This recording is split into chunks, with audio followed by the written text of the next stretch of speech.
करने वाले हैं एक ऐसी एक्ट्रेस के बारे में जो हमेशा से विवादों में घिरी रही है। ये एक्ट्रेस है पूजा भट्ट। पूजा भट्ट का आज कोई एक्टिंग के लिए नाम जाने ना जाने, लेकिन इसकी कंट्रोवर्सीज के लिए इसे हमेशा याद किया जाएगा। पूजा का जन्म हुआ था 24 फरवरी 1972 को मुंबई में। पूजा के पिता इंडस्ट्री के जाने माने फिल्मकार हैं महेश भट्ट। पूजा का एक भाई है जिसका नाम है राहुल भट्ट। फिल्म मेकर धर्मेश दर्शन, सुनील दर्शन, मिनल नूथरिया, मोहित सूरी ये सब इसके रिश्तेदार हैं। इमरान हाशमी, उदिता गोस्वामी भी पूजा भट्ट के रिलेटिव है। पूजा भट्ट गरीबी के कारण पढ़ाई नहीं कर पाई।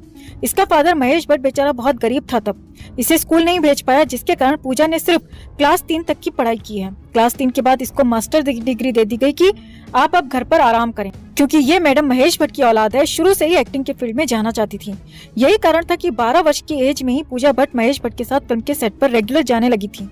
पूजा जब 17 साल की हुई तो महेश भट्ट ने इसे फिल्म डैडी से लॉन्च किया। फिल्म में पूजा के काम की तारीफ हुई। इसके बाद 1951 में दिल है कि मानता नहीं में पूजा भट्ट को फिर से बड़े लेवल पर लॉन्च किया गया आमिर खान के साथ, जो फिल्म एक बड़ी हिट साबित हुई। पूजा का पहला अफेयर शुरू हुआ था राहुल रॉय के साथ, जिसके साथ पूजा ने एक फिल्म की थी जिसका नाम था फिर तेरी कहानी याद आई। राहुल रॉय उस समय नया नया स्टार बना था, लड़कियों का उस पर बहुत क्रश था। यही कारण था कि पूजा भी राहुल रॉय के प्यार में पागल हो गई। महेश भट्ट को जब इन दोनों के अफेयर के बारे में पता चला तो कहा जाता है कि महेश भट्ट ने पूजा पर पाबंदी लगानी शुरू कर दी। लेकिन पाबंदी के बाद भी जब पूजा और राहुल रॉय का रिश्ता नहीं टूटा तो महेश भट्ट ने अपनी पावर का इस्तेमाल करके राहुल रॉय का करियर बर्बाद कर दिया।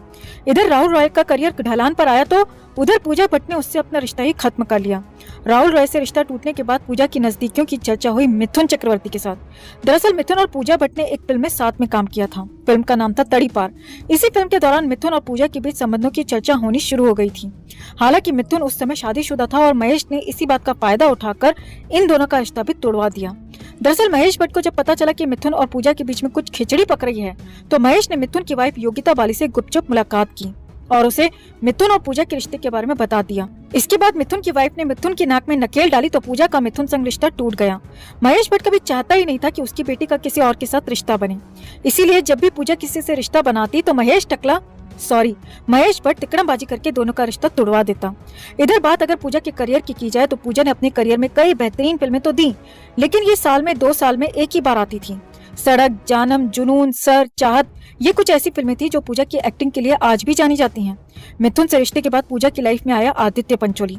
आदित्य पंचोली के साथ पूजा की लव लाइफ उस दौर में काफी ज्यादा चर्चाओं में रही थी, लेकिन इसके बाद पूजा के साथ एक ऐसा विवाद जुड़ा कि पूरे देश में हंगामा मच गया। स्टारडस्ट मैगजीन के लिए पूजा भट्ट और महेश भट्ट ने एक लिप लॉक किसिंग सीन दिया। ये किस आज तक सबसे ज्यादा घटिया किस माना जाता है, क्योंकि ये एक बाप और बेटी के बीच में हुआ था। इस किस के बाद सिर्फ बॉलीवुड में ही नहीं बल्कि पूरे देश में हाहाकार मच गया था। लोग महेश भट्ट और पूजा भट्ट की आलोचना करने लगे थे, लेकिन दूसरी तरफ महेश और पूजा को इन सबसे कोई फर्क नहीं पड़ रहा था। उल्टा एक बार मीडिया ने जब महेश से इस किस के बारे में पूछा तो बेशर्मी से महेश ने जवाब दिया।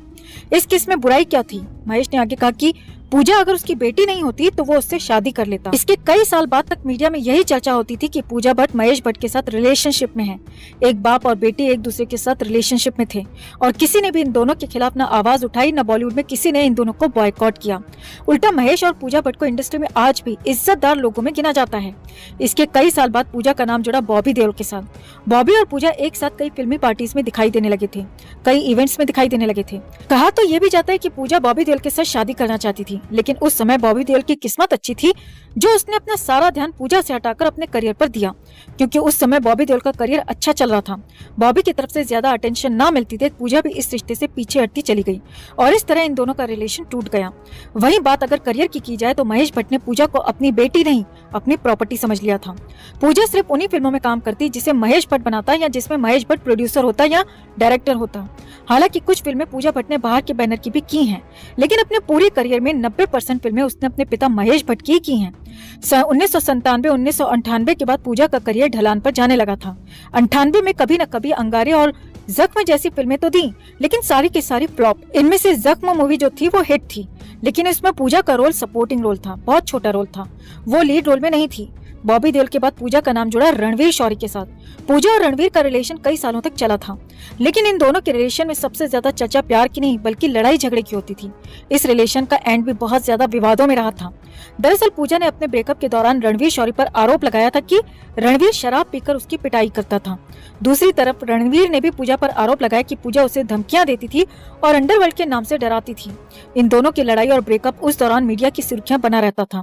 रणवीर से ब्रेकअप के बाद पूजा की लाइफ में आया फरदीन खान। फरदीन खान उस दौरान काफी ज्यादा चर्चाओं में रहता था। इसके साथ ही उसका करियर भी ठीक ठाक चल रहा था। दोनों का नाम लगभग 2 साल तक चर्चाओं में रहा, लेकिन 2 साल के बाद इन दोनों का रिश्ता भी बिना किसी विवाद के खत्म हो गया। साल 2002-2003 तक पूजा का एक्टिंग करियर पूरी तरह से खत्म हो चुका था। पूजा ने 98 में जख्म मूवी में आखिरी बार काम किया था 2003 तक। इसके बाद 2003 में पूजा पहली बार डायरेक्टर बनी। फिल्म का नाम था पाप। फिल्म फ्लॉप हो गई और एज अ डायरेक्टर भी पूजा नहीं चल पाई। वैसे 97 से ही पूजा ने प्रोडक्शन में भी अपना हाथ आजमाना शुरू कर दिया था। एज ए प्रोड्यूसर पूजा की पहली फिल्म थी तमन्ना, जिसमें एक्टिंग भी इसने खुद की थी। फरदीन खान के बाद पूजा की जिंदगी में एंट्री हुई मनीष मखीजा की। मनीष एक विजय है और रेस्टोरेंट का मालिक है। पूजा और मनीष की मुलाकात हुई और 2 महीने के प्यार में ही दोनों ने शादी करने का फैसला कर लिया। फाइनली 2003 में पूजा और मनीष ने शादी कर ली। 2003 में दोनों ने शादी की और 2014 में दोनों ने तलाक ले लिया। यानी 11 साल बाद पूजा अपने पति से अलग हो गई। 11 साल बाद पूजा और मनीष जब अलग हुए तो दोनों की कोई संतान नहीं हुई थी। पूजा ने हालांकि शादी टूटने का कोई सटीक कारण तो मीडिया में कभी नहीं बताया, लेकिन बीच बीच में वो ट्विटर पर इशारा जरूर करती थी कि पूजा शादी के बंधन में बंधकर नहीं रहना चाहती थी। पूजा ने शादी टूटने के कुछ दिन बाद ही एक ट्वीट किया था, जिसमें पूजा ने लिखा था कि अब वो जिंदगी खुलकर अपनी शर्तों के आधार पर जी सकती है। अब उसे दूसरों की शर्तों पर जिंदगी जीने की कोई जरूरत नहीं है। इस ट्वीट को महेश भट्ट ने रीट्वीट किया और साथ में वेल डन लिखा। उस समय भी लोगों ने महेश भट्ट को काफी ज्यादा ट्रोल किया था कि किस तरह का बाप है जो बेटी की शादी टूटने पर वेल डन लिख रहा है। पूजा ने अपने पूरे करियर में सिर्फ 30 फिल्मों में एक्टिंग की है, जिसमें से लगभग 24 फिल्में खुद महेश भट्ट के बैनर की फिल्में थीं। यानी पूजा ने अपने करियर में 6 या 7 फिल्में ही ऐसी की जो बाहर के बैनर की फिल्में थीं। शादी के बाद भी पूजा भट्ट का नाम सोहेल खान के साथ जुड़ चुका है। हालांकि सोहेल खान के साथ पूजा का अफेयर बहुत ज्यादा लंबा नहीं चला था। पूजा और सोहेल का रिश्ता उसी तरह खामोशी में खत्म हो गया जिस तरह शुरू हुआ था। पूजा की अगर पूरे करियर की बात की जाए तो पूजा का करियर सिर्फ विवादों में ही गुजरा है। महेश भट्ट ने जिस तरह पूजा के करियर को सिर्फ अपने बैनर तक सीमित कर दिया था, उससे कहीं न कहीं ये महसूस होता है कि महेश भट्ट पूजा पर एक पिता से अलग भी अपना हक जताता था। महेश भट्ट ने जिस तरह शुरू में पूजा भट्ट के रिलेशन को तोड़वाया, वो भी काफी हैरान करने वाला था। महेश भट्ट और पूजा का रिश्ता हमेशा शक के घेरे में रहा है और उससे भी हैरानी वाली बात यह है कि दोनों बाप बेटी ने लोगों की इस गलतफहमी को दूर करने की कभी भी कोशिश ही नहीं की, क्योंकि वो दोनों जानते हैं कि ये अफवाह नहीं बल्कि सच्चाई है। वैसे महेश खुद भी यही चाहता था कि इन दोनों बाप बेटी का ये जो नाजायज रिश्ता है वो दुनिया की नजरों में आए। यही कारण था कि दोनों बाप बेटी ने मैगजीन के लिए खुलेआम किसिंग पोस्ट दिया था। और यहाँ पर सिर्फ महेश भट्ट को गलत नहीं कहा जा सकता, क्योंकि एक इंसान के दिल दिमाग में अगर गंदे विचार आ भी रहे हैं तो दूसरा उसे रोक सकता है, दूसरा उसे समझा सकता है। पूजा भट्ट ने अपने पिता के गंदे विचारों में न सिर्फ साथ दिया बल्कि एक गंदे और बेशर्मी वाले रिश्ते को जन्म दिया। लाखों करोड़ों लोग आज भी अपना आइडल मानते हैं इन्हें। 4 मिलियन से ज्यादा लोग महेश भट्ट को ट्विटर पर फॉलो करते हैं, 4 लाख से ज्यादा पूजा भट्ट को।